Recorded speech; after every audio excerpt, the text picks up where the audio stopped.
Hello, everybody. My name is James or Jim Flischner. I am an Illinois paramedic. I've been a paramedic in a busy service for over 15 years, 20 years total EMS time. I am also an Illinois lead instructor. I've been teaching for over 11 years, and I've taught everything from EMR all the way up to helped even a paramedic class. So, what we're here for is the advanced EMT. The book we're going to be using is uh, published by Pearson. It's the Advanced EMT, the Clinical Reasoning Approach. This is the second edition updated. This book came out in it. The latest update was in 2024. It's copyrighted of 25, so it released in November of 2024. And that's the book we're going to be using. So we're going to start out with chapter 1, Introduction to Advanced Medical Technician Practice. Some of the objectives we're going to be doing or trying to do by this chapter, we're going to define key terms. We're going to describe the roles and responsibilities and the personal characteristics of the advanced EMT. We're going to describe the scope of practice of the advanced EMT. Your roles and responsibility as an AEMT in the large context of the EMS system, healthcare, and the public health. And we'll describe key issues and temporary practices of the advanced EMT, which will include professionalism that focuses on safety research and evidence practice. Okay. The advanced EMT works in many different settings for caring for the ill or the injured patients. They are a critical part of the EMS system and provide comfort, emergency medical care, and transportation for the patients with a variety of injuries and illnesses, right? We are, the advanced EMT is no longer the BLS level. Now we're starting to go into the ALS or advanced life support. Advanced EMTs, as part of the EMS system, are a link between the patient and healthcare and the public health systems. So you're that link between the sick and injured and the hospitals. You're initiating care and continuing care, and we'll talk about that a little later. The EMS system and EMS providers. The EMS system was initially developed to provide essential life-saving care and emergency transport for the critically ill or injured. It mainly focused initially on MVCs or motor vehicle crashes, car accidents, and cardiac arrest. Now, the roles have evolved over time, and the healthcare system relies on EMS in a variety of situations. We run emergency calls for the sick and injured, right? 911 calls. Another role is that inter-facility transportation team for the people that are critically or chronically or acutely ill or injured patients. So when you go to a lower level hospital and they can't provide the care needed for that patient, they're going to need transported to a higher level of care. And that's where EMS comes in. We play a big role in that. A disaster response. Anytime we have a big natural disaster, of course EMS is going to be involved. We're going to be the one caring for the injured patients or the sick patients. Like when you have a hurricane or a tornado or whatever, the big national disaster, even like a terrorist attack or whatever, that would be a disaster. We're involved in that. And they also use them for the emergency departments and other healthcare settings, especially, for example, the paramedics are. A lot of paramedics are kind of leaving the field work or the ambulance work, and they're going into more of the community paramedicine, and they're going into like the hospital ERs are using them quite a bit, and doctors' offices. And we'll discuss that a little later on. All right. The EMS profession, right? Sorry. EMS is a profession, which is an occupation with a particular characteristic or set of skills and knowledge, right? Um, you have a specific skill set and knowledge in the EMS world. This knowledge is defined by the NHTSA TSA, or the National Highway Transportation Safety Administration. They have written several documents and published these documents, and three of these are listed on there: the National EMS Core of Content, the National EMS Scope of Practice, and National EMS Education Standards. Now, I'm not going to go into each one of these and break these down. We will be going over these as we progress through the course, but you can go to www.ems.gov/education.html, and they have all these documents on there. And you can go and research, download them, and look over these documents. We have the EMT oath and code of conduct. They're both listed in your book. They're figures 1-2 and figure 1-3, right? This describes the professional conduct that are expected by EMS personnel. Your code of ethics is what guides you in any profession or any job. And just like that, EMS also has this code of conduct. EMS providers must be aware of activities and agendas, right? You have an obligation for awareness of your current issues in the profession. And you also have an awareness of activities and agendas of the professional organization. And this is also listed in your book in table 1-1. We're going to talk about the EMS agenda for the future. It was wrote or published in 1996. It was the vision of EMS playing on a much more important role in healthcare, which it has, and as it developed, right? And they're talking about your mobile integrated healthcare, your MIH, and your community paramedicine. The community paramedicine is kind of a thing in larger cities. In my area, I'm from Illinois. We have in the place or the town I live in, we don't have this necessarily, but in our bigger cities, we do. The community paramedicine is kind of a big thing. Paramedics go and take care of patients at home, just like the home healthcare nurses do. The next document we're going to talk about is the EMS agenda of the future, or the 2050. All right, this is EMS provides an important role in assessing healthcare and education, using technology to improve your response, diagnosis, and care. This is what they expect the role of EMS to be in the future. All right, moving on here. We have 4 national levels in EMS. The first one is the EMR, or the Emergency Medical Responder. The next level would be the EMT. Moving on up would be the Advanced EMT, which all of you are doing right now. And then we have the paramedic level. We're going to talk about them in depth here. Okay. The EMRs. Hang on just one second here. Okay, the EMRs, or the emergency medical responders, are your first responders, or what used to be called first responders. Mainly find them in like the fire departments, some police departments, some voluntary ambulance services. These are very basic life-saving skills to provide care for the critically ill or injured, right? First responders, they have a very basic skill set.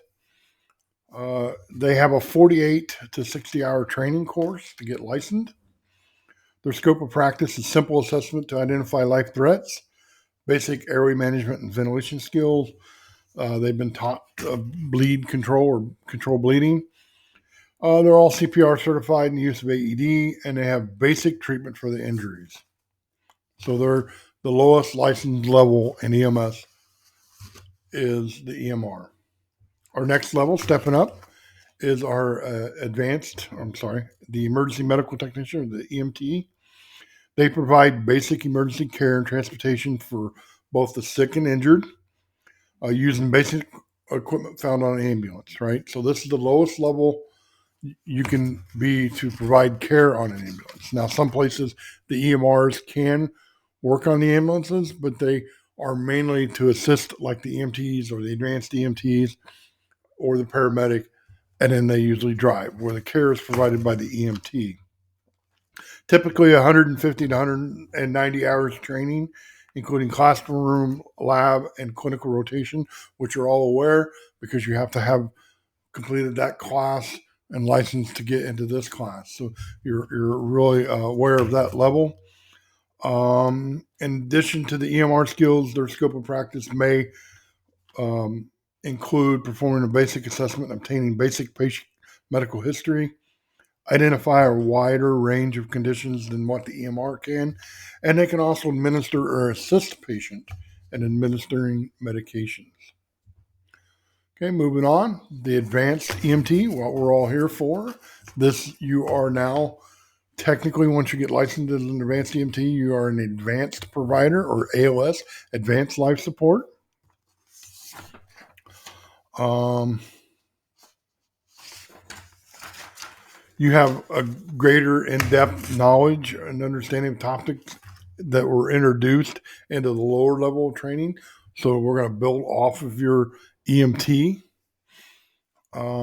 You class length is usually 150 to 250 hours beyond EMT. So after your EMT class, you have an additional 150 to 250 hours.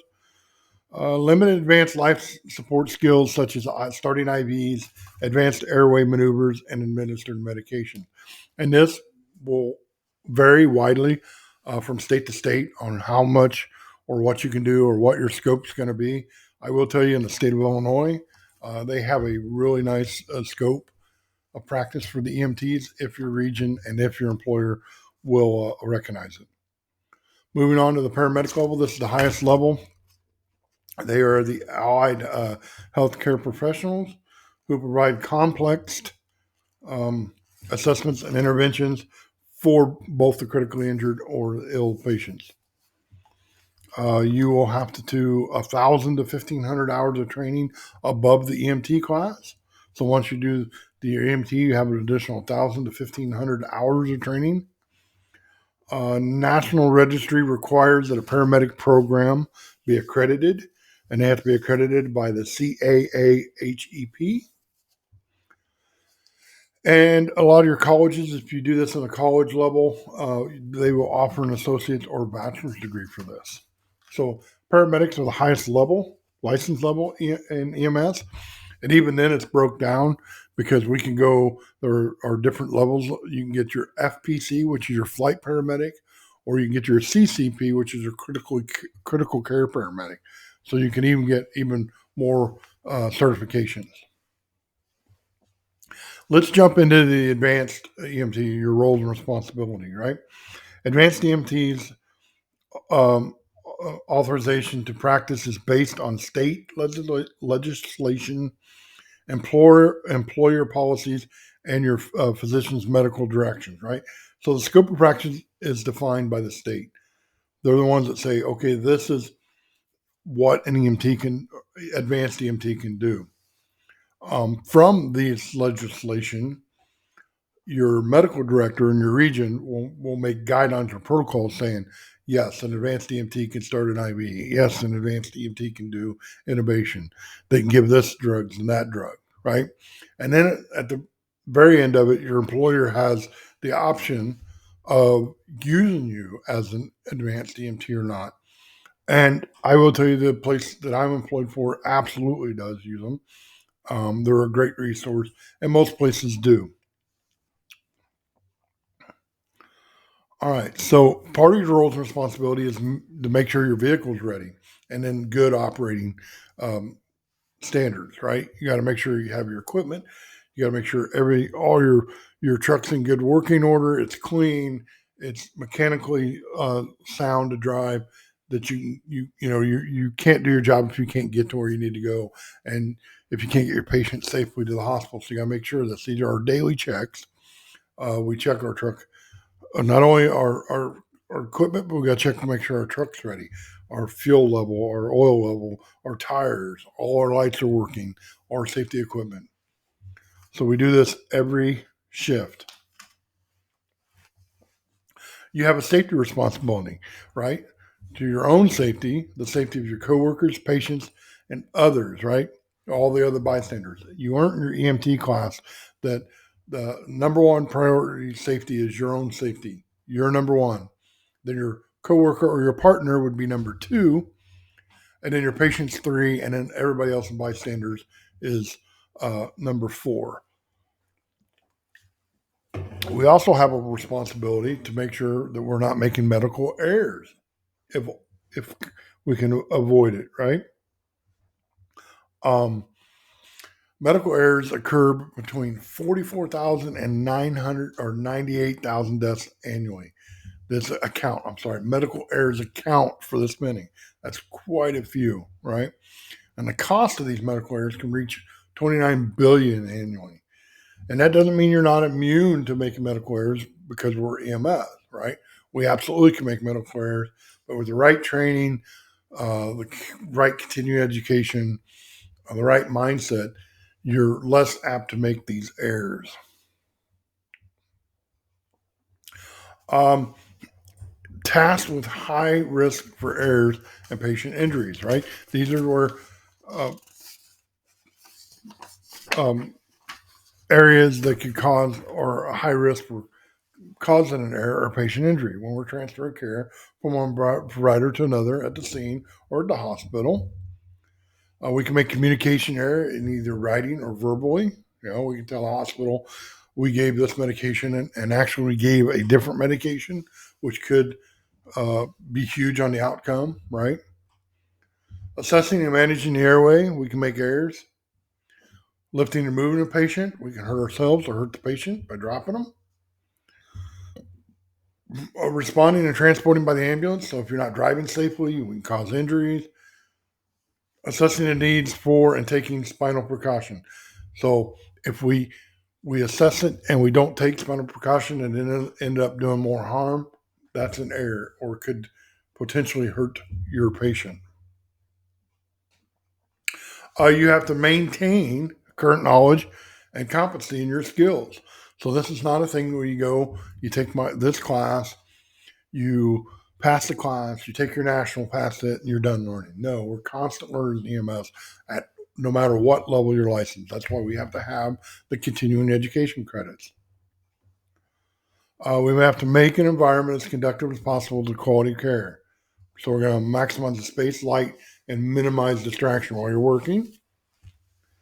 You should understand and know your protocols. Most places will test you on your protocols.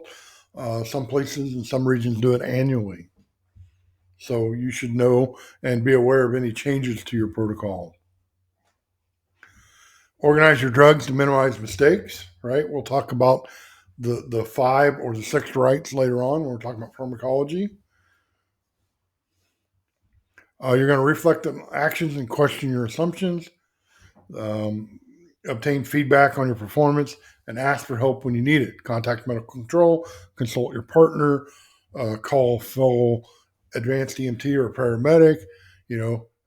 Get advice if you need it. Doesn't make you look weak if you call medical control or ask somebody. Another role is scene leadership, management, and teamwork. We have to be confident and we have to be in control. The advanced EMT must bring order to a stressful, chaotic scene because a lot of times they are very stressful, very chaotic.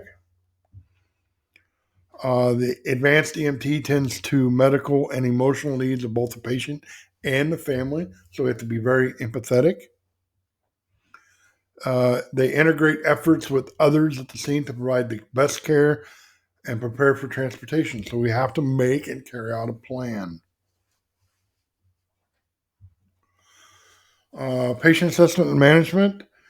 We have to have the ability to assess the patient using scene size up, the physical examination, the patient's history to determine the problem. So we have to figure out we can't treat something if we can't find it. Treatment is based on the best evidence available about managing that illness. And we have to stay up to date with research and continuing education, right? This would be maintaining your certification. There are state requirements and region requirements, right? Individual professional obligations of each healthcare provider. So this is your responsibility to keep up, not mine as the instructor or your boss or your medical direction coordinator. That's your responsibility. Um, Requirements may include documentation or mandatory continuing education. You may have to verify your skills. You may have a skills review. You will have to keep up on your CPR, so you have to submit a CPR card, and then of course you have to pay the fees that come with this, depending on your state and your region. Um, Cost can vary. Working with the public safety and healthcare professionals, if we're working with everybody else, right? What's this mean?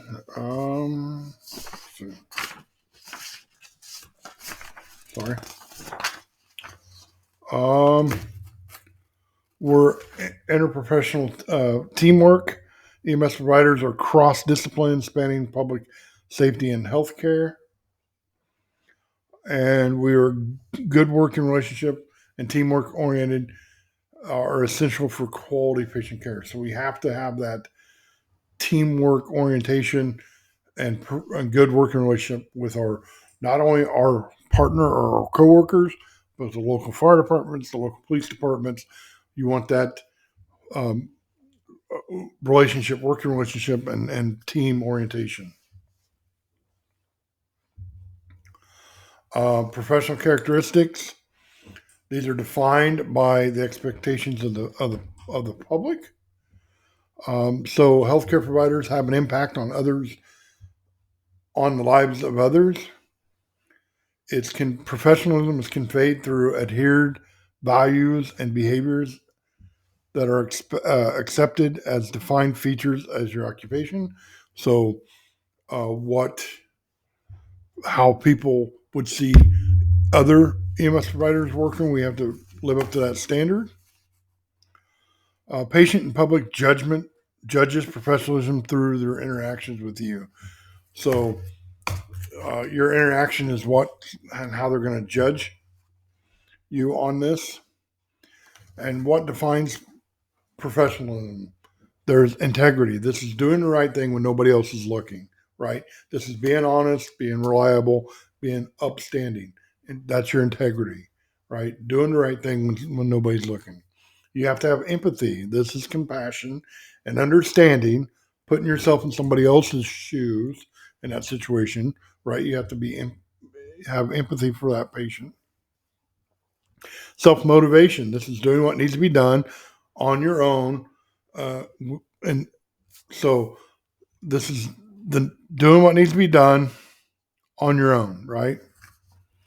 Appearance and personal hygiene. You want clean uniforms. You want to be properly groomed. You want dirty work uniforms. Don't come in with greasy, grimy hair, stinking. So you want a nice, clean uniform. You want to be, you know, showered, nice, clean presentation. Self confidence. This is responsible, reasonable, realistic faith in your own abilities, as displayed by your poise, being calm, and being in control.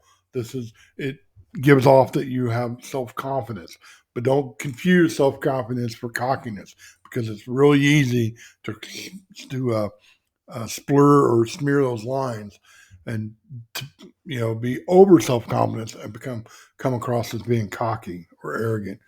Communication. This requires for effective teamwork and patient care.